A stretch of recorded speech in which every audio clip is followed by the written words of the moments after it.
Siku moja utaamka uinue mkono kumgonga mke wako vile umezoea. Au kumtusi na kumtukana na kumuuliza unaweza enda wapi na watoto watatu. Vile tu umezoea. Lakini iwe siku yako imefika ya kujiumiza mwenyewe ukidhani unamuumiza yeye. Mzee mmoja aliamka akiwa na mood mbaya sana. Kama kawaida, akaanza matusi huko. Hiyo akili yako ni chafu. Wewe mwanamke wa aina gani? Mwanamke akamwambia, leo siku yako ya mwisho kunitusi. Mzee akacheka kama kawaida. Akacheka kwa ile kinaya. Unaweza enda wapi wewe sasa wewe? Wewe mwanamke bure sana wewe. Unaweza enda wapi? Alikuwa na watoto watatu. So mke wake akanyamaza. Na ile story ikakaa ni kana kwamba imeisha. Jioni aliporudi, mke wake akamwambia, kuna mahali nataka unipeleke this Saturday. Mzee wake akashtuka, akashangaa. Ilikuwa on a Thursday. So anamwambia in 2 days time. Nataka unipeleke mahali this Saturday.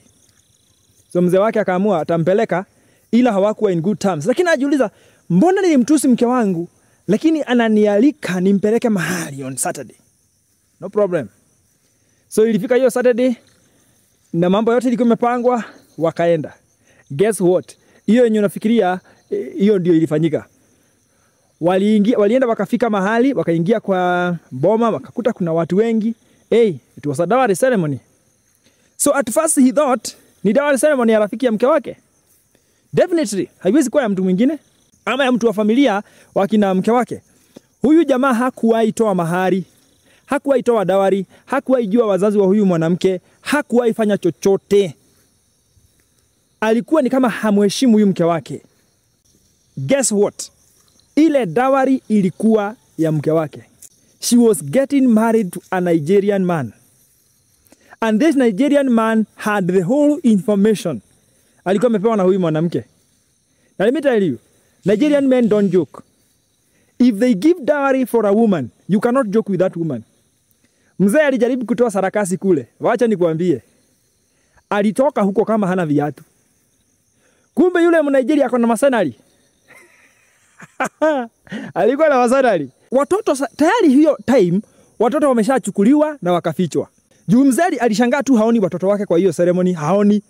So venye alijua ile ceremony ya mke wake, akianza kuleta ugomvi pale alibebwa juu.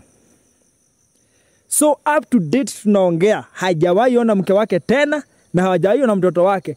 Kazi yake ni kuzurura tu, anazurura na makaratasi kutoka kwa Children's Act mpaka kwingine, sijui watoto wangu, sijui mke wangu, sijui nini. So kile nataka kuambia ni nini? Si ati nataka uogope, nataka nikuambie ni vizuri umheshimu mke wako ambaye unaishi na yeye na ambaye ulimwambia unampenda na unataka muishi na yeye. Usizoee kuchapa mke wako kama punda ama kumtusi na kumuuliza anaweza enda wapi. Let me tell you. Mwanamke anaweza vuka aende ng'ambo rahisi kukuliko. Maana anahitaji tu mtu kumpenda. Mwanamke anaweza jipata Dubai, anaweza jipata Amerika, anaweza jipata UK rahisi kukuliko wewe.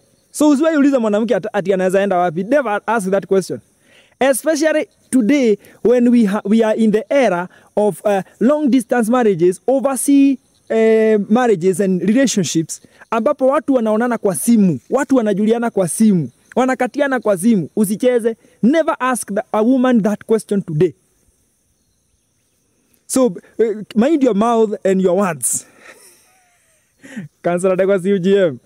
Nawapenda sana.